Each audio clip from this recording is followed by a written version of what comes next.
अलाउद्दीन खिलजी के खिलाफ जो युद्ध हुआ है, उस युद्ध में लक्ष्मण सिंह के परिवार के 12 भाई और 7 पुत्र बलिदान हुए। एक दृष्टिकोण से पूरा परिवार ही बलिदान हुआ। अद्भुत बलिदान का जज्बा है, एक उद्दाम भावना है। उसके बिना यह संभव नहीं है। केसरिया बाना पहन करके अपने आप को होम देना, जलती हुई अग्नि के अंदर अपने आप को होम देना।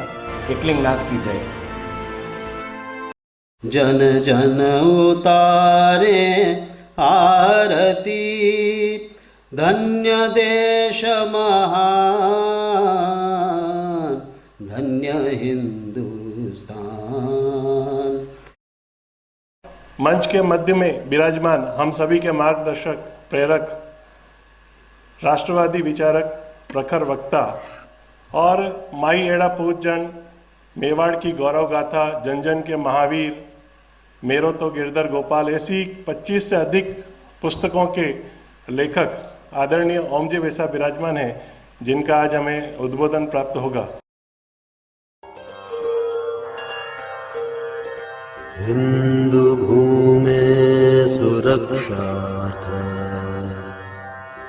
केशवेन विनिर्मितम् यं संघपोषितं येन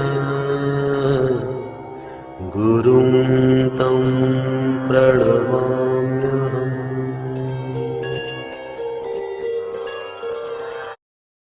सम्मानित मंच, सम उपस्थित भाई और बहनों, 2 वर्ष बीत गए कोरोना के कारण।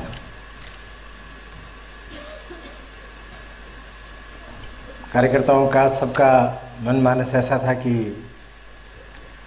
एक प्रकट कार्यक्रम होना चाहिए। तो प्रकट कार्यक्रम के कारण से कार्यकर्ताओं में थोड़ी गति, जागृति, चेतना अधिक आएगी। तो उसको निमित्त मानकर आज का ये कार्यक्रम रखा गया। एक छोटी सी घटना से बात शुरू करता हूं। कोई एक सेठ जी थे, बड़े कंजूस, अपने घर में हर चीज पर उनका प्रतिबंध था, कंजूसी रखते थे। तो रोटी बन रही है जैसे घर में, तो रोटी पर घी लगाना है, तो वो प्रतिबंधित था। पर उन्होंने कहा घी लगाना है, लुखी रोटी अपन नहीं खाएंगे। कैसे खाएंगे? तो उनके पास एक कांच का जार था, उसमें घी भरा हुआ था। इसके रोटी चपड़ लो और खाओ। तो रोज घी की रोटी सब घर वाले खाते थे। योग ऐसा बना, एक दिन उनको कहीं बाहर जाना पड़ गया, तो वो जो जार था वो अपनी अलमारी में रखते थे, उसके ताला लगा के रखते थे। तो वो चले गए। अब वापस आए और आकर के और भोजन का उपक्रम हुआ, रोटी के लिए घी मांगा गया, तो ताला खोल करके दिया। फिर उन्होंने पूछा, अरे यार मैं चला गया था, तो पीछे आप लोगों ने फिर रोटी का कैसे किया? तो उन्होंने कहा कुछ नहीं, हमने ये जो आपके अलमारी का हैंडल है उस पर लगा करके और खा लिया। और वो गुस्से में आ गए, हरामखोरो, खाने की इतनी भयंकर आदत पड़ गई है, एक दिन बिना घी के नहीं खा सकते, रह सकते थे क्या? बिना घी के ही रह रहे हैं। अब देखिए, हमारा जो इतिहास लिखा गया, इतिहास जो लिखा गया वो जिन लोगों के द्वारा लिखा गया, उन लोगों ने हम लोगों को यही कहा कि जार में रोटी चौपड़ दी गई है, अब आप रोटी खाओ, घी मत लगाओ। और अगर आपने थोड़ा सा भी ये प्रयास किया सत्य को उजागर करने का, प्रतिपादित करने का, व्याख्यायित करने का, तो तो वो आपके ऊपर पूरी तरह से कूद पड़ेंगे, कहेंगे आप गलत हो। अब ऐसा क्या हो गया जो इतिहास में इतना भयंकर परिवर्तन हो गया? हमारा जो इतिहास है, सोच समझ करके, षड्यंत्र नहीं कह रहा हूं मैं, सोच समझ करके जिन लोगों ने लिखा, उन लोगों ने शायद यही सोचा था कि ये खेल खत्म हो गया, पर उनको ये नहीं मालूम कि ये जो राष्ट्र है ये मृत्युंजय है, ये अमरता का वरदान लेकर के ही पैदा हुआ है। एक लंबे समय से इस पर न मालूम कितने आक्रमण हुए हैं, पर ये आज भी अपने उस शाश्वत तत्व को लिए हुए बैठा है। बहुत कहीं दूर जाने की जरूरत नहीं। 566 से ये मेवाड़ का गोइल वंश शुरू हुआ है, आज तक चल रहा है। उतार चढ़ाव आते हैं, प्रसंग अनेक प्रकार के होते हैं। जब मेवाड़ गौरव गाथा पर बात चल रही थी तो मेरे जैसे व्यक्ति के मन में भी आया कि पूरी की पूरी गौरव गाथा तो नहीं है। कई लोग ऐसे भी हुए हैं जो प्रश्न चिन्ह खड़े करते हैं। तो मैंने कहा मेवाड़ गौरव गाथा की बजाय मेवाड़ महाभारत एक नए ढंग से सोचा जाए। तो बहुत सारे ऐसे चरित्र भी हैं ना जो दुर्योधन की तरह व्यवहार करते हैं, महाभारत के लिए मजबूर करते हैं, और बहुत सारे ऐसे लोग भी हैं जो कृष्ण की तरह प्रेरणा देते हैं। कुल मिलाकर के इतिहास के ऐसे प्रसंग जो हम लोगों को बहुत प्रेरणा दे सके, हम लोगों के जीवन में प्रकाश दे सके, ऐसे कुछ बातों को मैं आपके सामने रखूंगा। 5 बिंदु है। इन 5 बिंदुओं में आप सारी बातों को समझने का और याद रखने का प्रयास करें। पहला बिंदु, एकलिंगनाथ की जय। एकलिंग के दीवान। आप देखिए, पूरे भारतवर्ष में शायद ये एक मेवाड़ ऐसा है कि जहां के महाराणा, महारावल, राजा, अधिपति वो स्वयं को मेवाड़ का अधिपति नहीं मानते। मेवाड़ के अधिपति कौन है? एकलिंगनाथ। हम तो उनके दीवान हैं। हमारी भारतीय संकल्पना, हमारी हिंदू संकल्पना, उसको मूर्त रूप दिया यहां के विचारकों ने, और उसके अनुरूप पीढ़ी दर पीढ़ी ये परंपरा चलती आई।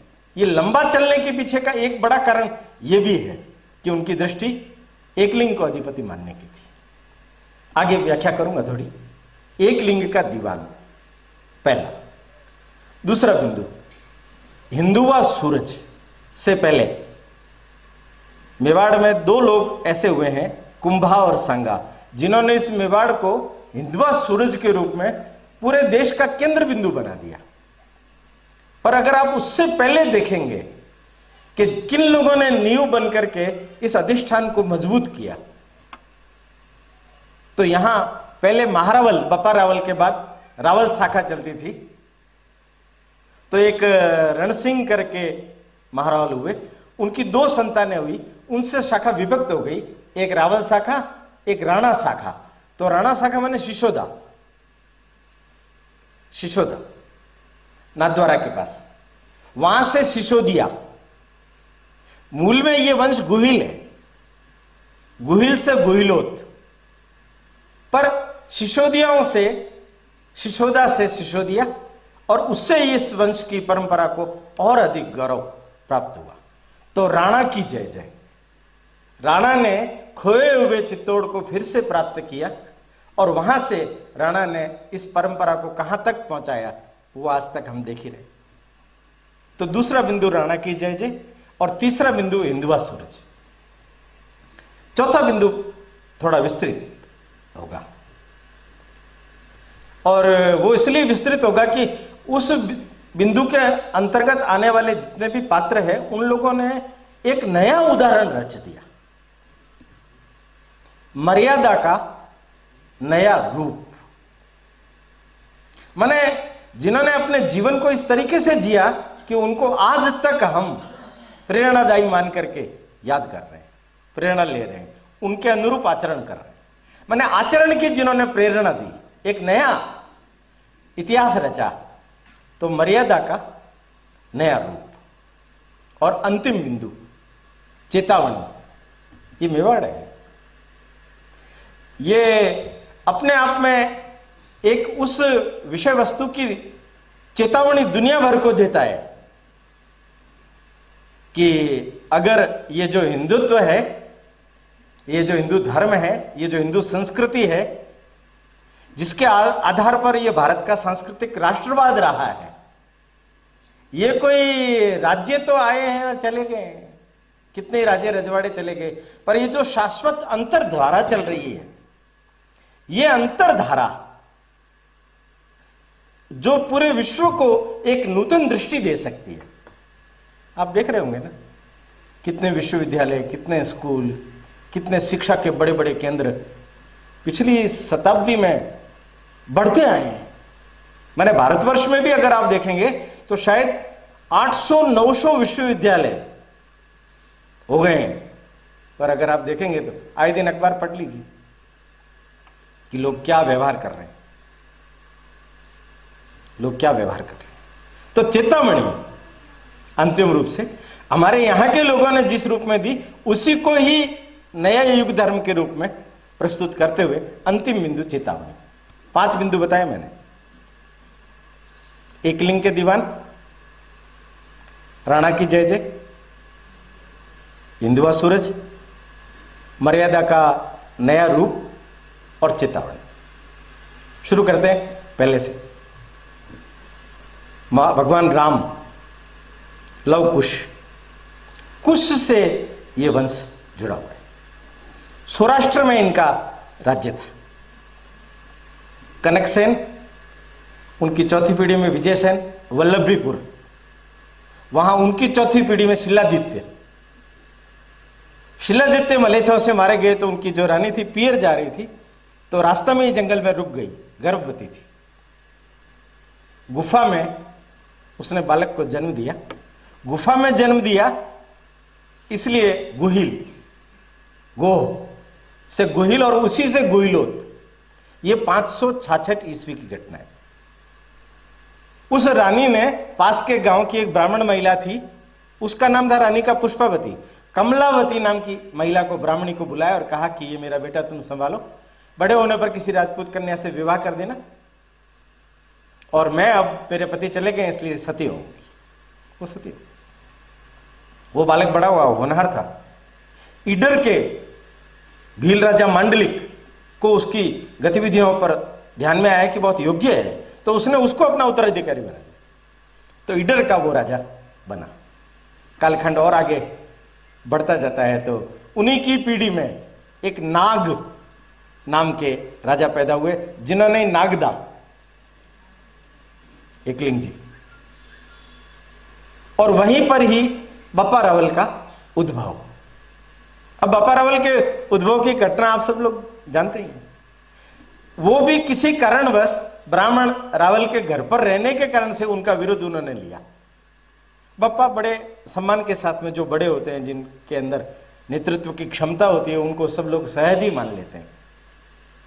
अपने यहां मेवाड़ में कुंभा और बप्पा ये आजान बाहु थे, बड़ी लंबी कदकाठी थी। अभी भी एकलिंग जी के मंदिर में आप जाएंगे तो मंदिर के बाहर हाथ जोड़े हुए बप्पा रावल का विग्रह आपको देखने को मिलेगा। बप्पा रावल के ऊपर वो जो ब्राह्मण थे और अन्य थे, इनकी गायें चराने के लिए ले जाते थे, तो कहा कि ये तो दूध पी जाता है। तो उसको भी लगा कहाँ, कैसे दूध पी जाता है, दूध तो इसके अंदर, गाय के अंदर रहना चाहिए, कैसे खत्म हो जाता है। उसने खुद ने पीछा किया तो देखा तो बड़े झुरमुटों से जंगल के अंदर से होती हुई गाय एकदम इंटीरियर में गई। तो वहां जाकर के देखा तो कोई एक स्थान है, वहां नीचे शिवलिंग है, उसके ऊपर जाकर के वो दारोश एक संत तपस्या कर रहे हैं। प्रणाम किया, उन्होंने बताया कैसे आना हुआ, तो बताया उनका कुछ नहीं, तुम्हें लाने का ही उपक्रम था, और ये गाय तो एकलिंग नाथ का अभिषेक कर रही है। मैं हूं हरित ऋषि। हरित ऋषि नाम लिया है, ऋषि नहीं है, राशि। हरित राशि, लकुलिस संप्रदाय है, उसमें शिव की उपासना 4 मुंह वाले शिव होते हैं, उनसे की जाती है पूरे देश भर में। और इस संप्रदाय की सबसे बड़ी विशेषता यह है कि जैसे गोरख संप्रदाय के, नाथ संप्रदाय के लोगों ने पूरे देश भर में विदेशी आक्रांताओं के विरुद्ध सशस्त्र अभियान छेड़ा, ऐसा ही इनका। खासतौर पर ये गुजरात, पंजाब, ये पाकिस्तान का सारा सिंध वगैरह का हिस्सा, इन सब में इन्होंने मंदिरों की स्थापना करके उसके साथ साथ लोगों को जागृत करके उन्हें शस्त्र दे करके, और इन लोगों को इस प्रकार की विद्या भी मालूम थी। अगर आप लोगों में से जो लोग एकलिंग जी के हैं वो तो जानते हैं, इंद्र सरोवर के पीछे अभी भी पुरानी ऐसी भटियां बनी हुई है जहां स्वर्ण निर्मित होता था। आर्य ऋषि वैज्ञानिक थे, वो स्वर्ण निर्माण की विधि जानते थे, और उन्हीं में से उन्होंने धन किया, उसी में से शस्त्र इकट्ठे किए, शस्त्र बनवाए, सेना खड़ी की। चित्तौड़ जो था वो चित्रांगद मौर्य के पास था, बापा रावल ने वहां अटैक करके उसको प्राप्त किया। 734 ईस्वी में बापा रावल ने। अब आप देखिए यहां से वो दृष्टि प्राप्त हो रही है कि जहां एक लिंग के दीवान, उसने कहा मैं राजा नहीं बनूंगा, तो कौन राजा? तो एक लिंगनाथ, मैं तो उनका दीवान हूं, वो मुझे जैसा कहेंगे, जो मुझे जैसा करवाएंगे वैसा करूंगा। हमारे यहां प्राचीन, ज्यादा विषय लंबा नहीं होगा पर थोड़ा सा ध्यान में करना जरूरी है, राजा लोग अपने आप को सर्वे सर्वा मानते हैं, हम ही हैं सब कुछ।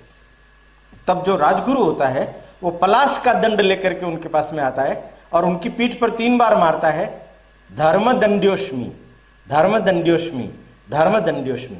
धर्म है वो दंड है तुम्हारे ऊपर, तुम उससे ऊपर नहीं हो। उस धर्म दंड के अंतर्गत ही तुम्हें अपना राज्य चलाना है। धर्म राज्य विडंबना है भारत की, धर्म निरपेक्ष राज्य हो गया,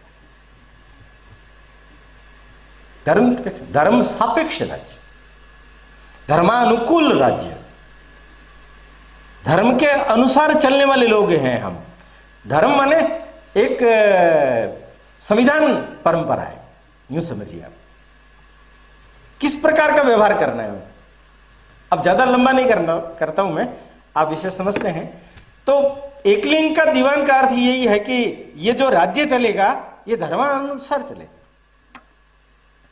यहां सब लोगों को अपना आचरण उत्कृष्टतम स्तर पर ले जाना है, सामान्य नहीं। आपने सोच लिया राजा सब कुछ करेगा, जैसे अंग्रेजों के जमाने में हमारे को सिखा दिया राजा सब कुछ करेगा, आज भी हम उसी को भोग रहे हैं, राजा सब कुछ करेगा। क्यों? हमारी जिम्मेदारी नहीं? चिकित्सालय की, शिक्षालय की, धर्मालय की किसकी जिम्मेदारी है? सब जिम्मेदारी हमारी है। समाज अगर अपनी जिम्मेदारी से विमुख हो जाएगा, मुकर जाएगा, पीछे हट जाएगा, लोग पीछे हट जाएंगे केवल इन लोगों के भरोसे छोड़ करके, जिन लोगों की योग्यता 0, माफ करना मैं थोड़ा सा कड़वा बोल रहा हूं, जिनकी कोई योग्यता ही नहीं है, पात्रता ही नहीं है, उनके हाथों में हमने अपना नेतृत्व सौंप करके एक प्रकार से निश्चिंत होकर के बैठ गए, तो उचित नहीं ना, उचित नहीं ना। इसलिए ये जागृत समाज का लक्षण, आज मेवाड़ का कीनोट में बोलूंगा तो यही बोलूंगा, मर्यादा का नया रूप का अर्थ यही है कि हर व्यक्ति को जगना होगा और हर व्यक्ति को लगना होगा। केवल जगने से काम नहीं चलेगा, केवल बात से भी काम नहीं चलेगा, करके दिखाना पड़ेगा। बापा रावल काबुल कंधार तक गए, क्या लेना देना था उनका? गौरी गजनी, ये विदेशी आक्रांता थे, दाहर सैन को हराया, वहां जौहर हुआ, उनकी पुत्रियां सूर्य परिमाल, उन्होंने प्रतिशोध लिया, मोहम्मद बिन कासिम मारा गया 712 में। उसके बाद उनके परिवार के लोग मेवाड़ में आए हैं, उन्होंने सूचना दी, तो हरित ऋषि ने कहा कि वहां चलना पड़ेगा। ये रावलपिंडी, बापा रावल के करे रावलपिंडी, और ये पहला व्यक्ति है जिन्होंने मुस्लिम कन्याओं से विवाह किया और उससे उनकी जो संतानें हुई 130 नवसेरा पठान कहलाई। वो चित्तौड़ में कई लंबे समय तक आती रही। ये पहला व्यक्ति है जिसने परावर्तन के लिए जो लोग जोर जबरदस्ती मुसलमान बना दिए गए थे, उनको हिंदू बनाने का काम इस व्यक्ति ने किया। रावलपिंडी में धर्माचार्यों का एकत्रीकरण किया, बौद्ध लोगों को एकत्रित किया, और उसके बाद में देवल स्मृति वो बनी। ये परावर्तन का भारतवर्ष के अंदर काम करने वाला पहला व्यक्ति है। ये संस्थापक भी कह सकते हैं हम, जिसने ये सोचा हिंदू कभी पतित नहीं होता, न हिंदू पतितो भवेत्, हिंदू कभी पतित नहीं होता। उसी के आधार पर तो कहा ना, सावरकर जब कारावास में थे वहां, तो उन्होंने कहा कि तुम इसको बोल करके ओम नमः शिवाय बोल दो, चने को लेकर के, तो ये शुद्ध हो जाएंगे, और मुसलमान को कह दो तुम भी खाओगे तो हिंदू हो जाओगे।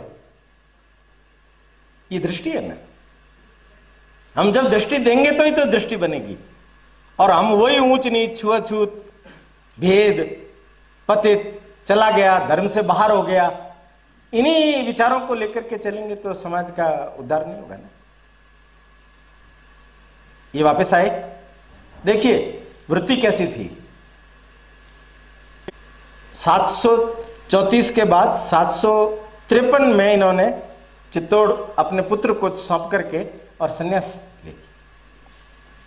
अभी आप जाएंगे तो राज्य सरकार ने भी एक अच्छा स्मारक बनाया है, बप्पा रावल, एकलिंग जिससे 3 किलोमीटर दूर आगे स्थान है। पुराना मंदिर बना हुआ है जहां बप्पा रावल और हरित राशि की प्रतिमा भी है शिवलिंग के साथ। इनका वहीं देहावसान हुआ, शिव में विलीन हो गए। इनके पुत्र खुमान, उनका भी बड़ा ही ऐसा ही नाम है।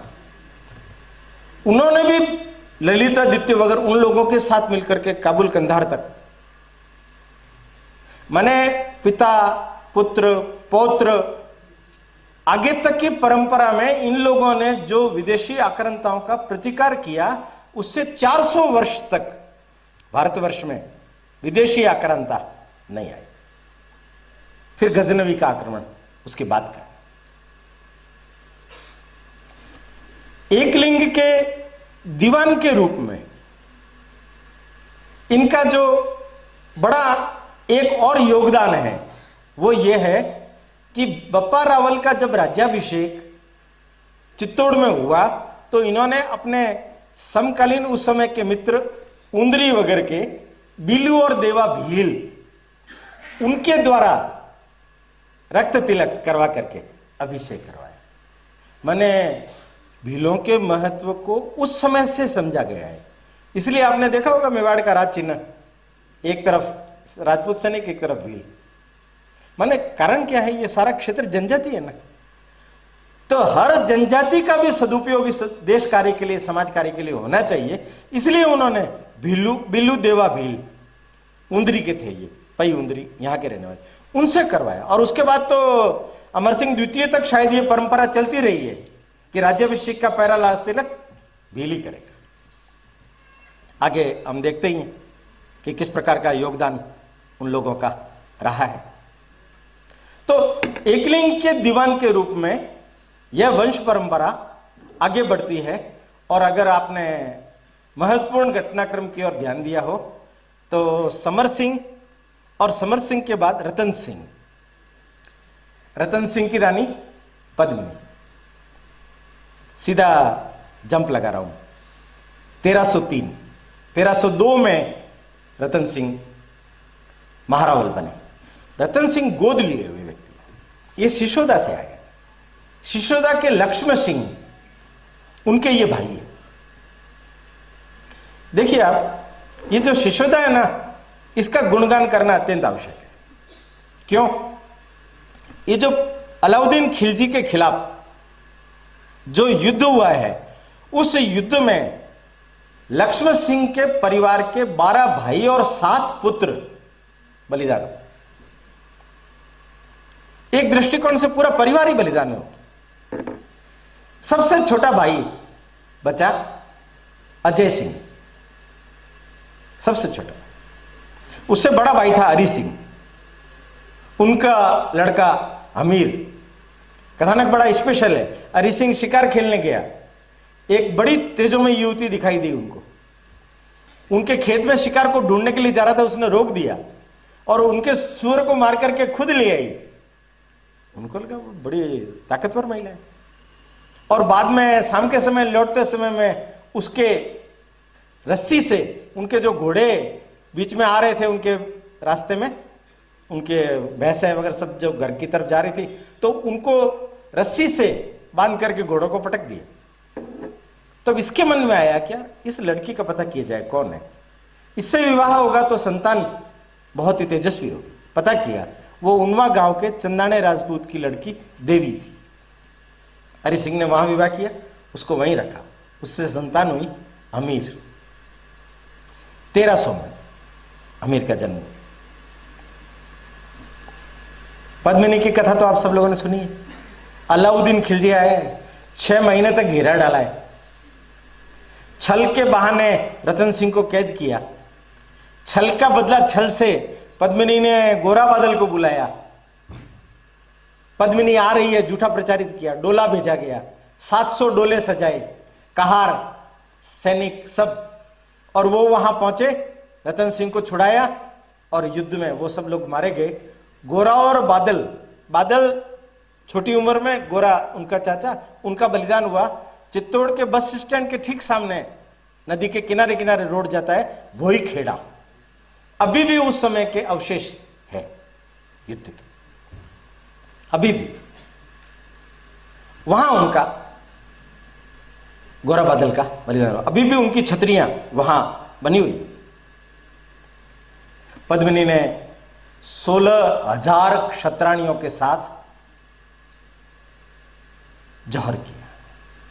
यह चित्तौड़ का पहला जौहर है। और रतन सिंह और लक्ष्मण सिंह के परिवार के सारे लोगों ने साका करते हुए अलाउद्दीन खिलजी के खिलाफ अपने सब लोगों ने अपना बलिदान दे दिया। एक दृष्टि थी उस समय जौहर और साका की, क्योंकि दूसरा विकल्प नहीं था, दूसरा विकल्प नहीं था। इसलिए शत्रुओं के हाथ में आने की तुलना में अपने जीवन को समाप्त कर देना ज्यादा अच्छा है। इसलिए उसमें से ये जौहर और ये साका ये पैदा हुए। हालांकि अद्भुत बलिदान का जज्बा है, ये एक उद्दाम भावना है, उसके बिना यह संभव नहीं है। केसरिया बाना पहन करके अपने आप को होम देना, जलती हुई अग्नि के अंदर अपने आप को होम देना, ये बहुत कठिन काम, पर उन्होंने किया। और शिशोदा का ये जो परिवार है, इस परिवार में एक भाई कुंभकर्ण ये उत्तराखंड की ओर चले गए थे और बाद में अलग अलग गणराज्यों को इकट्ठा करके इनकी 34वीं पीढ़ी में पृथ्वी नारायण साहा पैदा हुए, जिन्होंने काठमांडू में नेपाल गणराज्य की स्थापना की, जो हिंदू राष्ट्र का। वहां इसलिए पशुपतिनाथ है, एकलिंग नाथ, इसलिए पशुपतिनाथ। और ये जो अमीर है, ये बचपन से ही तेजस्वी था। अपने चाचा के कहने पर गोडवाड़ क्षेत्र के अंदर मुजा बालेचा नामक एक डकैत था, उसका सिर काट करके ले आया। तो इसकी प्रतिभा को देख करके इन्होंने अपना उत्तराधिकारी शिशोदा का इसको बना दिया, अमीर को। चित्तौड़ अलाउद्दीन खिलजी के बाद में उसके पुत्र खिंजर खां के पास चला गया। देखिए आप, चित्तौड़ का नामकरण उस समय खिंजराबाद रखा गया। महाराणा प्रताप के समय अकबर ने भी उदयपुर का नाम महमूदाबाद रखा गया। पर जन जागृत होता है, समाज जागृत होता है, तो नाम प्रचलित ही नहीं होते, समाप्त हो जाते, चलते ही नहीं। खिंजर खां ने अपने बाद जालोर के मालदेव को 1316 में अपना मातहत वहां नियुक्त कर दिया और वो चला गया दिल्ली। मालदेव लगभग 10 वर्ष तक 1326 तक चित्तौड़ में राज करता रहा। हमीर जब उत्तराधिकारी हुआ तो इनके अजय सिंह जी के पुत्र सज्जन सिंह और क्षेम सिंह ये चले गए थे दक्षिण में, ग्रीष्मेश्वर 12 ज्योतिर्लिंगों में से एक, उसके पास वेरुल करके स्थान है, वहां अलग अलग जगहों पर काम करते करते उनकी 18वीं पीढ़ी में छत्रपति शिवाजी महाराज पैदा हुए। मैंने देखिए आप, ये शिशोदा का मैंने कहा कि नाम लेना आवश्यक है। ये शिशोदा माने नेपाल, शिशोदा माने शिवाजी महाराज। शिशोदा मतलब अमीर, शिशोदा मतलब 12+7 19 लोगों का, एक ही परिवार के लोगों का बलिदान। और अमीर ने क्या किया? अमीर गए, निराश हो गए थे, चित्तौड़ कैसे प्राप्त करेंगे। ऐसा माना जा रहा है कि अपने जीवन लीला को समाप्त करने के लिए द्वारिका की ओर प्रस्थान किया। पर गुजरात के अंदर वो गए तो बीच में एक गांव आया खोड़, तो वहां मालूम पड़ा कि यहां कोई एक चारणी है जो चमत्कारी वचन बोलती है। तो इन्होंने कहा मिल के जाऊंगा। तो दूसरे दिन सवेरे दर्शन करने के लिए गए। बैठते ही उसने कहा निराश होने की जरूरत नहीं, जहां से आयो वापस चले जाओ। तुम्हें राज्य प्राप्त करना है, तुम्हारा मिल जाएगा। सेना नहीं है ना तुम्हारे पास, मेरा बेटा आएगा बारू 500 घोड़े लेकर के, तुम्हारी सेना निर्मित हो जाएगी। रिश्ता तुम्हारी शादी का जो भी आए तुम उसको स्वीकार कर लेना। ये तो समझकृत था, इतनी मन की बातें जानने वाली है, तो इसलिए विश्वास किया और आ गया वापस। इनका लड़का आया बारू 500 घोड़े लेके, इसने पैसे दे, उसने कहा, मां ने कहा जब तुम्हारा काम पूरा हो जाए तब देना। रिश्ता आ गया। मालदेव ने सोचा कि अमीर बहुत योग्य व्यक्ति है, उत्पात मचा रहा है और ये मेरे लिए प्रॉब्लम क्रिएट करेगा, तो रिश्ते में बांध देता हूं तो ठंडा हो जाएगा। भेज दिया उसने संबंध। सारे लोगों को मालूम था, कुछ लोग कहते थे कि लड़की बाल विधवा है, कुछ कहते थे ये शत्रु है, कोई कुछ कहते थे। ऐसे दरबार में कानाफूसी होने लगी, पर अमीर ने कहा रिश्ता मंजूर है। सब अप्रूव रखे, ये क्या कर रहे हो। रिश्ता हुआ, शादी हुई, लड़की आई। लड़की ने अमीर को बोला दहेज में आपको यहाँ का जो प्रधानमंत्री है मौजीराम मेहता, उसको मांगना है।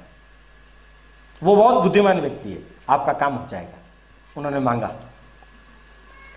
मौजीराम मेहता दहेज में साथ में जब रवाना हुए तो मालदेव ने कहा मेरे नमक के ऋण से तुम मुक्त हो, अब से तुम अमीर के प्रति वफादार। ये निकले ही थे चित्तौड़ से, और मौजीराम मेहता ने कहा कि अभी इस रात को ही चित्तौड़ प्राप्त करने का मुहूर्त है। कि कैसे? कि चलो मेरे साथ सेना लेके वापस गए। किलेदार को कहा कि कुछ सामान भूल गए हम, थोड़ा दरवाजा खोलना। किलेदार ने दरवाजा खोल दिया, सारी सेना घुस गई रातों रात, बिना रक्तपात के। चित्तौड़ 1326 में अमीर ने हासिल कर लिया। वो चित्तौड़ के पहले राणा वंश के थे, इसलिए महाराणा कहलाए, इसलिए महाराणा कहलाए। बारू को पोल पोत सौदा करता था, इसलिए सौदा बारट और पोल पोत का अधिकार उनको दिया। अब आप देखिए जो बारू है ना, ये कैसा व्यक्ति है। अयाची शब्द सुनिए, वो याचना नहीं करता था किसी से भी। मेवाड़ नाथ ही मेरे मालिक है, ये जो देंगे उसी से काम चलाएंगे हम, किसी के सामने हाथ नहीं पसारूंगा। अमीर के बाद में उनका लड़का खेता, उनकी शादी हुई बूंदी, तो बूंदी के राव लाल सिंह जी थे, उनको मालूम था ये बारू अयाची है, तो उन्होंने थोड़ा दबाव बनाया, तो मेरे से कुछ न कुछ मांगो, मैं तुम्हारे को दूंगा, तुम्हें स्वीकार करना पड़ेगा। बारू ने कह दिया नहीं। जब जिद पर आ गए वो, तो बारू ने कहा ठीक है, एक शर्त पर। क्या? पहले मैं दूंगा, वो आप लेंगे, तो फिर आपका दिया मैं स्वीकार कर लूंगा। उनका ठीक है। वो गया, अपने नौकर को समझा दिया, अपना सिर काट दिया बारू ने। स्वाभिमान की रक्षा के लिए अपना सिर काट दिया और थाल में भेज दिया। आडी रानी का तो नाम सुना है, बारू। वो तो फटा रह गया, युद्ध हुआ, लाल सिंह को मरना पड़ा। अमीर ने बरबड़ी देवी थी, एक सेना में 1 लाख सैनिक थे, उनको एक कुल्हड़ी में चावल उबाल करके उनके पेट को भर दिया। अन्नपूर्णा देवी का मंदिर चित्तौड़ में आप लोगों ने सुना है? वो बरबड़ी देवी का मंदिर है। बरबड़ी देवी को अमीर ने बुला लिया था, बारू और बरबड़ी को वहीं रखा। बरबड़ी देवी के देहावसान के बाद में अमीर ने अन्नपूर्णा देवी का मंदिर बनवा दिया।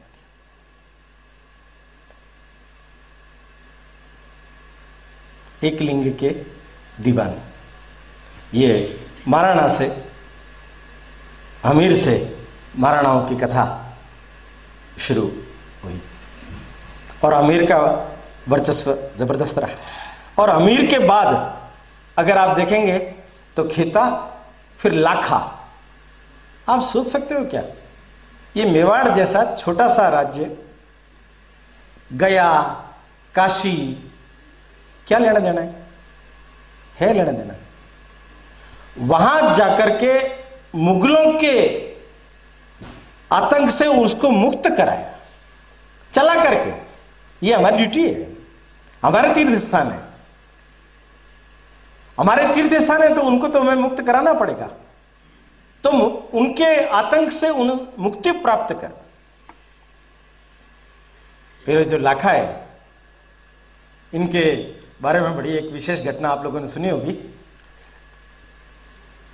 जोधपुर के राव, जोधपुर के जो जोधपुर जिन्होंने बसाया उनका नाम जोधा जी, उनके पिताजी रणमल, वो अपनी बहन हंसाबाई का विवाह का प्रस्ताव लेकर के आए लाखा के दरबार में।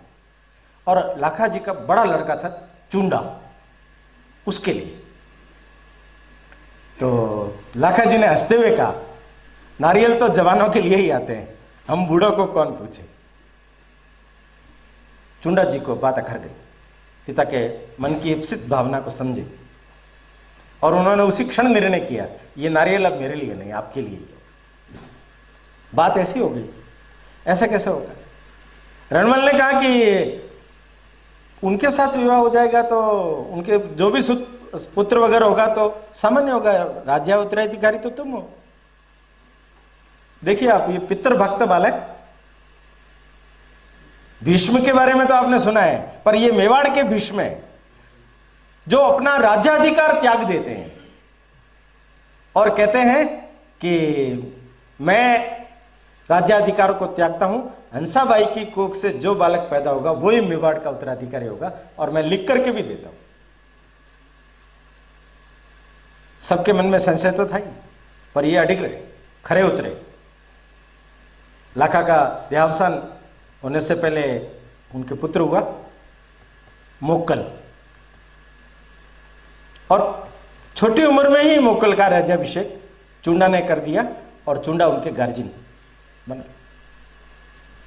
रणमल को सुहाया नहीं, उन्होंने अपने कब्जे में करने के लिए हंसाबाई को भड़काया। तो हंसाबाई ने बुलाया चुंडा को और कहा कि हमारे लिए आज्ञा दीजिए, हम कहां जाएं। उनका, मैं आज्ञा देने वाला कौन, आज्ञा देने वाली तो आप है। कि नहीं, वो तो मैं सब समझती हूं। उनका, अगर ऐसी ही बात है तो मैं चला जाता हूं, किंतु मैं जा रहा हूं मेवाड़ छोड़ के, पर मेवाड़ माता को जब कभी भी आवश्यकता हो मैं तैयार हूं। मुझे आवाज लगाना, मैं नंगे पांव दौड़ा हुआ आऊंगा। और वो चला गया मांडू। पीछे का घटनाक्रम थोड़ा उल्टा घूमा। ये लाखा की उपपत्नी के पुत्र थे चाचा मेरा, उन्होंने धोखे से मोक्कल को मार दिया। एक महपाजी पवार थे, उन्होंने भी मार दिया। तो रणमल उस समय वहां नहीं थे, रणमल आए और उन्होंने उनको दंड दिया।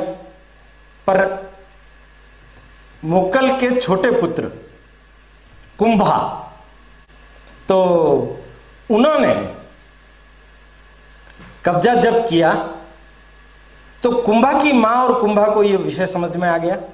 तो कुंभा की मां ने, सौभाग्य देवी नाम था उनका, क्योंकि इनके भाई थे राघव देव, उनको भी भरी सभा में अंगरखा पहनाने के बारे में बाहें उसकी सील दी थी, हाथ डालते समय वो उलझ गए तो वहीं मार दिया। सबका प्रभाव समाप्त करने के लिए फिर चुंडा को वापस बुलाया। चुंडा आए, दुर्घटना में रणमल का स्वर्गवास हो गया, उनके सारे पुत्र भाग गए। उनका भी एक बहुत बड़ा इतिहास है। जोधपुर का सारा इतिहास अगर आप कभी पढ़ेंगे तो आपको ध्यान में आएगा कि अलग अलग पुत्रों ने पूरे जोधपुर मारवाड़ के अंदर कैसे राज्य खड़े किए। जोधा तो ज्येष्ठ पुत्र थे जिन्होंने जोधपुर बसाया, पर यहां मेवाड़ और मारवाड़ का थोड़ा संबंध, उसमें कटुता आई। पर चुंडा के वर्चस्व के कारण, चुंडा के त्याग के कारण मेवाड़ में चुंडावतों को हरावल में लड़ने का अधिकार दिया, और उनका जो भाला था उसको यह कहा गया कि चुंडावतों का जो भाला है उस पर जब तक साइन नहीं होंगे तो कोई भी राज निर्णय नहीं कहलाएगा। इतना उनको महत्व भी प्रदान किया। बाद में बेगू उनको जागीर दी गई, वहीं उनका चुंडा का स्वर्गवास हुआ। राणा की जय जय। समुद्रकर समिति का आभार व्यक्त करना चाहिए कि उन्होंने मुझे अवसर दिया कि मैं ऐसे स्वतंत्रता सेनानी, ऐसे लोगों के बारे में कुछ विषय वस्तु पढ़ करके, विद्यार्थी बन करके, अध्ययन करके आपके समक्ष रख सकूं। वैसे तो ये कहना नहीं चाहिए, पर अनुभव जो आता है मुझे, अध्ययन करने से नहीं होता है। जब तक आप उसके मर्म तक जाने की चेष्टा नहीं करते तब तक केवल तोते की तरह उद्भाषण हो सकता है। निकलना चाहिए। निकलता कब है? जब आप घुसते हो। तो पढ़ने की भी आदत लगनी चाहिए। ये समुत्कर्ष बौद्धिक आंदोलन भी पत्रिका को 100 अंक निकाल चुके हैं। हर एक अंक में बहुत बढ़िया सामग्री रहती है। आप पढ़ेंगे आपको भी आनंद आएगा। अभी एक छोटे से बालक ने अच्छा जवाब दिया। हर रविवार को 11 बजे जो ये गाथा है बलिदानों की, सुनते हो क्या? हाँ मम्मी सुनाती है जबरदस्ती। अभी वो ये बात बोल रहा है, पर आगे जाकर के वो मम्मी का ऋणी हो जाएगा कि मेरी माँ ने मुझे जबरदस्ती की, पर ये मेरे जीवन की प्रेरणा बनी। चीजें बहुत छोटी होती है, आदत लगनी चाहिए। कहानी के माध्यम से अभी अपन इतिहास सुन रहे हैं, जल्दी अच्छा सुग्राह्य लगेगा। गट गट करके जैसे कोई नीचे उतर रहा हो अपने आप, वैसे लगेगा। पर इतिहास पढ़ने के लिए आपको पुस्तक दे दें तो जिनको नींद नहीं आती, गोली की जरूरत नहीं पड़ेगी, आराम से नींद आ जाएगी। तो पढ़ने की भी आदत लगे, फिर जो पढ़ा है, जो सुना है, उसको सुनाने की भी आदत लगे। तो धीरे धीरे ये जो चीजें हम जो सुन रहे हैं वो हमारे आचरण में, व्यवहार में आने लग जाएगी। तीसरा बिंदु, हिंदुआ सूरज। ये आप देखिए, ये विरुद्ध है, उपाधि है। और ये किनको मिली? तो कुंभा और सांगा को मिली। क्यों मिली? पूरा देश इनको हिंदुओं का सूरज इस रूप में देख रहा है। माने इनका कृतित्व, इनका व्यक्तित्व कितना बड़ा रहा होगा कि सारे देश भर के लोग इनकी तरफ ताक रहे हैं, देख रहे हैं। क्योंकि ये तो आर्यावर्त पूरा हिंदुत्व से मय है ना, पूरा देश देख रहा है। तो ये हिंदुओं के सूरज कैसे हुए? तो मैं अभी जो आपके सामने विषय रखूंगा, तो कोई इतिहास में उनकी विजय के कारण से वो बड़े हुए, ऐसे नहीं।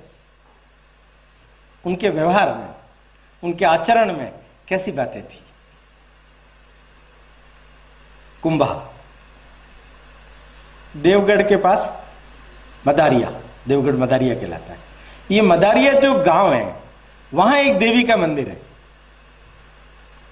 उस मंदिर के पास इनकी मां आई हुई थी। तो प्रसव पीड़ा हुई तो भी पुत्र नहीं जन्म हो रहा था, क्योंकि बड़ा आजान बाहु भारी भरकम देह वाला था। तो घड़े फोड़े गए, कुंभ, इसलिए नाम कुंभा, कुंभ से पड़ा। और वहाँ जन्म स्थान है। 14 जनवरी को उनका वहाँ जन्म हुआ, मकर संक्रांति के दिन। अभी बड़ा अच्छा स्मारक वहाँ बन गया है, कुंभा स्मारक, महाराणा कुंभा का। तो कुंभा का जो कालखंड है वो मेवाड़ का ऐसा कहते हैं स्वर्णिम युग है, और सांगा ने उसका विस्तार दिया। तो कुंभा जो थे उनका सारा जीवन विविध आयामों से परिपूर्ण था। आप देखिए उनके जीवन को अगर आप दृष्टिपात करेंगे, युद्ध कला, संगीत, शिल्प, शास्त्र,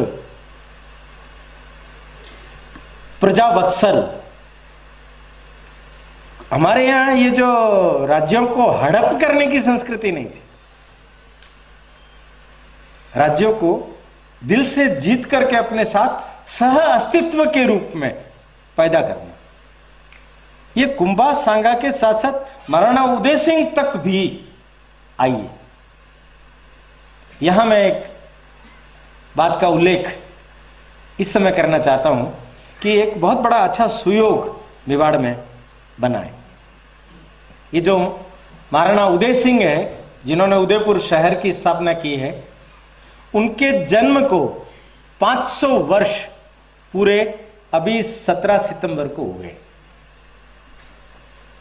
पंच शताब्दी जन्म की बड़े धूमधाम से मनाई जानी चाहिए। उदयपुर के लिए तो बड़े गर्व की बात है। तो उदय सिंह जी के जीवन पर भी एक जानकारी लोगों को हो, उसके लिए कुछ कार्यक्रम इत्यादि होने चाहिए। एक अपने नाम लूंगा मैं, डॉक्टर के.एस. गुप्ता, मेवाड़ इतिहास के बड़े अच्छे जानकार हैं। उनके नाम पर ही एक शोधपीठ का काम शुरू हुआ है, और वो पहला काम महाराणा उदय सिंह के ऊपर स्मारिका के रूप में निकाल रहे हैं। तो वो एक गोष्ठी भी रखेंगे। तो उदयपुर को उनका ऋणी होते हुए उऋण होने के लिए उनके जीवन के बारे में जानकारी प्राप्त करने की कोई न कोई रचना योजना करनी चाहिए। तो उदय सिंह जी तक सह अस्तित्व अलग अलग राज्यों का ये होना चाहिए, ये किया गया। कुंभा आप जाएंगे तो कुंभ श्याम मंदिर, कुंभा महल, ये इधर की जो पोले हैं चित्तौड़ में ऊपर घुसते हैं तब, ये 7 पोले कुंभा के समय में बनी है। उससे पहले वो सूरज पोल उधर वाला दरवाजा, लाखोटा बारी जिसको कहते हैं, उधर था। विजय स्तंभ, महमूद खिलजी प्रथम को हरा करके 6 महीने तक कैद में रखा, उस विजय की स्मृति में ये 9 मंजिला विजय स्तंभ, सब देवी देवताओं की मूर्तियां हैं उसमें, सब देवी देवताओं की। मेवाड़ की एक विशेषता है कि मेवाड़ में जितने भी लोग हुए हैं महाराणा के रूप में, उन्होंने अपना प्रशस्ति गान नहीं किया, अपनी विरुद्धावली नहीं लिखवाई। लोक कल्याण के लिए संगीत पर, कृषि पर, बेंगलोर में एक रिसर्च सेंटर है, उनका फोन एक बार मेरे पास में आया और उन्होंने मुझे बोला कि कुंभाकालीन और महाराणा प्रतापकालीन कोई एग्रीकल्चर पर ग्रंथ लिखे गए हैं, वो मिल सकते हैं क्या? शिल्प पर लिखे गए हैं कुंभाकालीन, मिल सकते हैं क्या? पता किया तो उनके उस समय में ये सारे ग्रंथ उपलब्ध।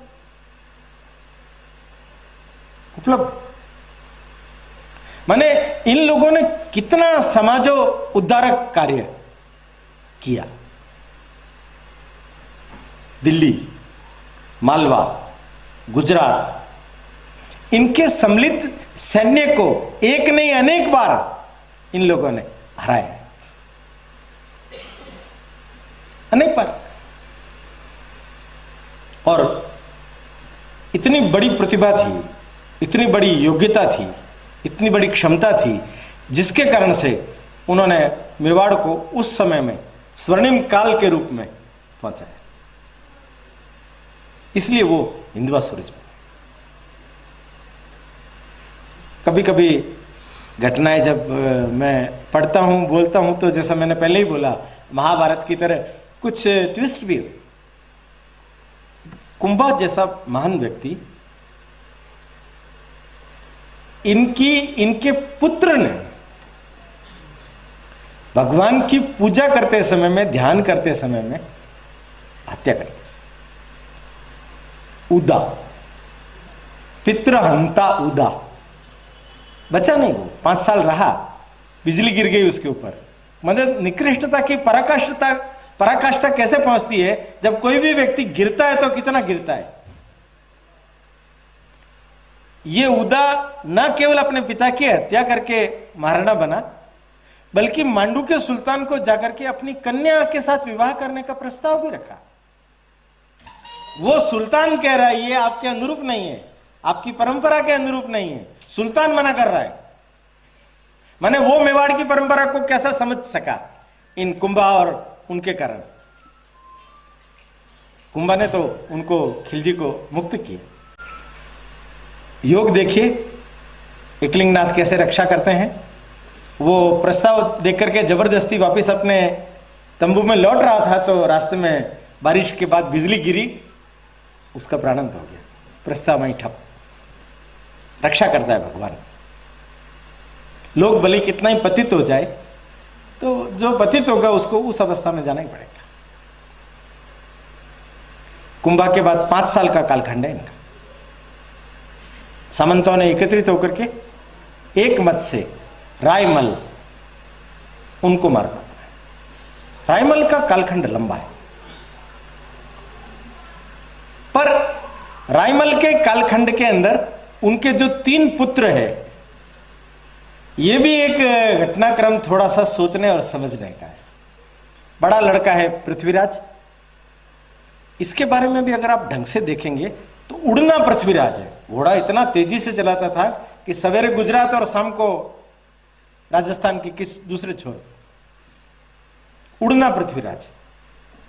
जयमल, घटना ज्यादा लंबी ना हो इसलिए मैं इन दोनों का केवल नामोल्लेख करके, और तीसरा लड़का है सांगा।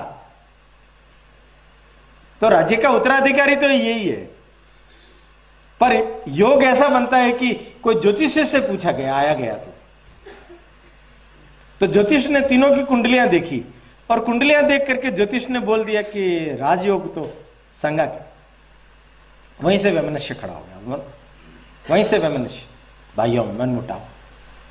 काका थे सारंगदेव, वो लेकर के अपने मावली के पास में एक स्थान है भीमल, वहां एक देवी का चारणी थी, वीरा नाम था, उसके पास में ये लोग आए। तो उसने तो आते ही बोल दिया कि अभी नहीं, सवेरे मंदिर में ही पधारे। तो तीनों भाई और चाचा मंदिर में पहुंचे, तो एक बड़ा सिंहासन लगा हुआ था, एक दरी बिछी हुई थी। तो कुंभा और सांगा और सारंगदेव तो दरी पर बैठ गए नीचे, और वो दोनों भाई चूंकि ज्येष्ठ थे, उत्तराधिकारी भी थे, वो सिंहासन पर बैठ गए। अब ये आई वीरा, बैठी अपने आस पर, तो इन्होंने बड़े अकड़ से पूछा, हमारे बारे में कुछ जानती हो तुम? उनका मैं कुछ नहीं जानती, आप लोग सब जानते हो, इंदिरा ने तो आप लोगों ने कर दिया। ये मेवाड़ की राजगद्दी तो नीचे बिछी हुई थी, वो सिंहासन तो काल का है। दोनों भाई काल में चले। पर देखिए आप, इन भाइयों ने अपने भाई की हत्या करने का प्रयास किया। चाचा ने बचाया, आंख कुंभा की गई, ये सांगा की आंख गई। सांगा के बारे में तो सबने सुना ना, 80 घाव, हाथ पैर आंख, वो उस समय आंख गई। घोड़े पर बिठा करके रवाना किया। जयमल ने पीछा किया 4 भुजा तक। जोधपुर का फिर हस्तक्षेप, जोधपुर के बीदा राठौड़ वहां आए हुए थे, वो भाई थे 2, उन्होंने बीच बचाव किया। वो 2 भाई बचा रहे हैं, ये 2 भाई मार रहे हैं। वो 2 भाई बचा रहे हैं, ये 2 भाई मार रहे हैं। उन दोनों का बलिदान बचाने के लिए हो, उन्होंने बचा करके गोडवाड़ प्रदेश की तरफ सांगा को भेज दिया। अनाम रहा है सांगा, अनाम रहा। पहचाना कैसे गया? सांगा आमेर के राजा पृथ्वीराज के यहां सैनिक की नौकरी करने लग गया। एक दिन बारिश हुई बड़ी तेज। ऊपर राजा और रानी महल में सो रहे थे, बारिश हो रही थी, ऊपर छत से परनाला नीचे गिर रहा था, उसकी तेज आवाज हो रही थी, तो खलल पहुंचती है नींद। सांगा नीचे पैरे पर था, उसने कहा नारे परनाले की इतनी तेज आवाज से मुझे भी जब इतना व्यवधान हो रहा है तो राजा रानी ऊपर सो रहे होंगे तो उनको तो नींद आ ही नहीं रही होगी। तो उसने देखा क्या करूं क्या करूं, तो घोड़ों के खाने के लिए घास के बंडल रखे हुए थे, उन्होंने उस नाले के नीचे रख दी। आवाज बंद हो गई। राजा ने कहा ये बारिश बंद हो गई क्या? दासी ने बाहर जाके देखा, नहीं बारिश तो आ रही है, तेज आ रही है, तो नाले की आवाज कैसे नहीं आ रही? तो वो गई नीचे, जाकर के देखा तो नाले के नीचे वो घास के गटर थे। उसने पूछा सैनिक को, किसने रखे? उसने कहा मैंने रखे। क्यों रखे? आवाज हो रही थी ना इसलिए, बंद करने के लिए। अच्छा, उसने जाके बोल दी। उनका सैनिक इतना सुसंस्कृत संस्कारशील नहीं हो सकता, ये कुछ अलग चीज है। दोनों आए, पूछा उसको कौन हो तुम? पहले तो उसने मना कर दिया, फिर बताया अपना परिचय। जब खुल गया कि ये तो सांगा है, तब तो उनको बड़ा मान सम्मान मिलने लगा, क्योंकि मेवाड़ का बहुत बड़ा प्रतिष्ठा का भाग आमेर वालों के हिस्से में तो था ही। सांगा ने अपने आप को छुपाने के लिए फिर वहां से प्रस्थान कर दिया। अजमेर के पास श्रीनगर, वहां आ गया। वहां करमचंद पंवार उनके साथ मिलकर के डकैतियां करने लगा, मुसलमानों की सेनाओं को लूटने लगा। कहते हैं कि एक दिन ऐसा खेत में सो रहा था तो सांप ने आकर के उसके ऊपर छत्र की तरह वो किया। करमचंद ने देखा, उसको लगा ये चक्रवर्ती सम्राट बनेगा, अपनी बेटी का विवाह कर दिया। रायमल की ये दोनों संतानें काल को प्राप्त हुई, अकाल मृत्यु हुई, उनकी भी बड़ी घटनाएं हैं।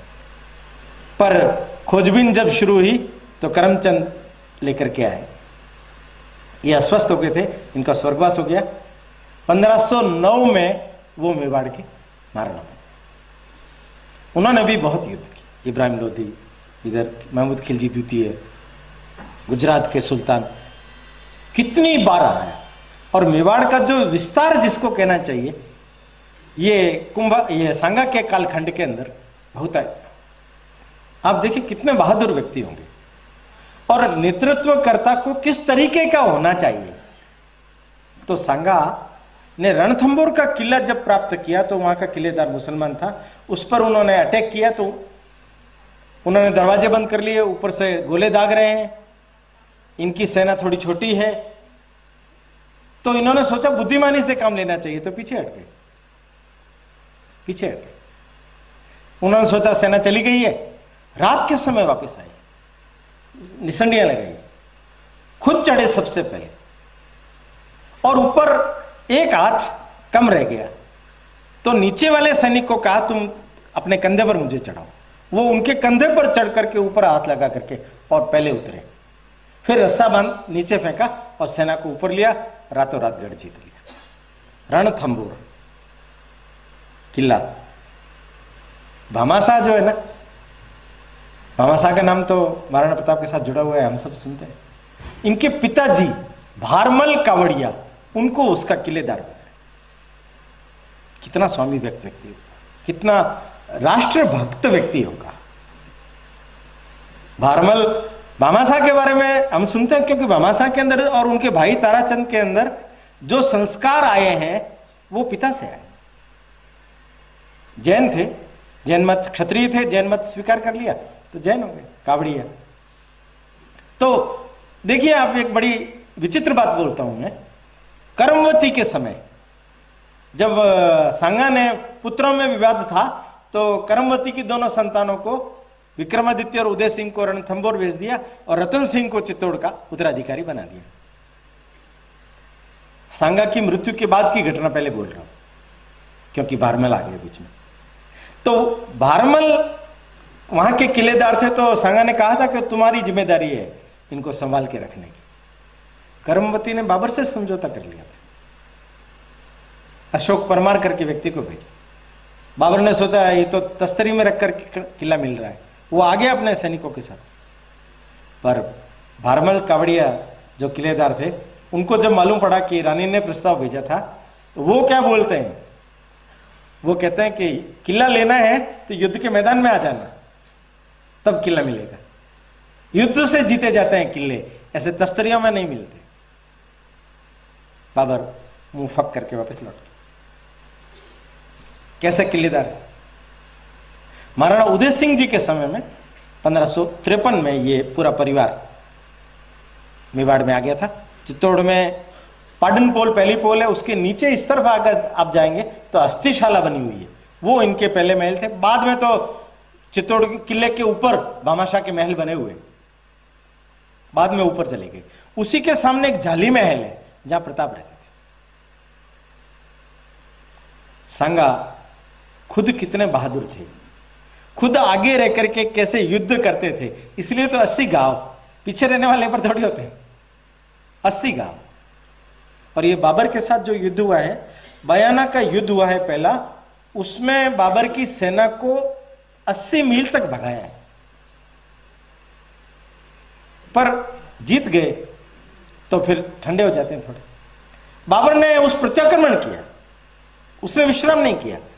तो खानवा का जो युद्ध हुआ, उस युद्ध में पहले सांगा की प्रबलता रही है, किंतु बाद में उनके विषभुजा एक बाण लग जाने के कारण उनको हटा लिया गया।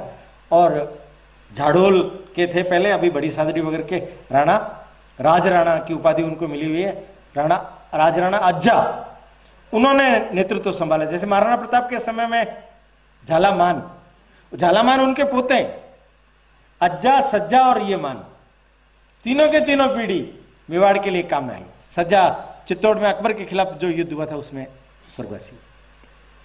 अज्जा ने अपना बलिदान दिया, सेना में वहां हार गए, ये हार सहन नहीं कर पाए, रणथंभौर में रहे।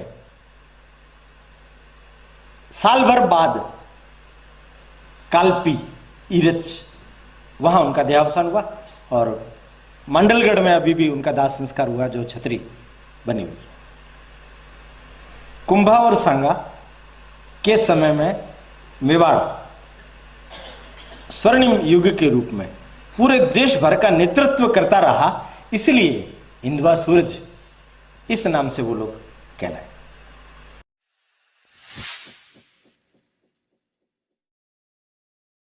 समुत्कर्ष समिति से जुड़ी सभी जानकारियां प्राप्त करने के लिए हमारे YouTube चैनल समुत्कर्ष समिति को अवश्य सब्सक्राइब करें। आप सभी का समुत्कर्ष समिति के प्रति यही स्नेह और आत्मीय भाव बना रहे। धन्यवाद।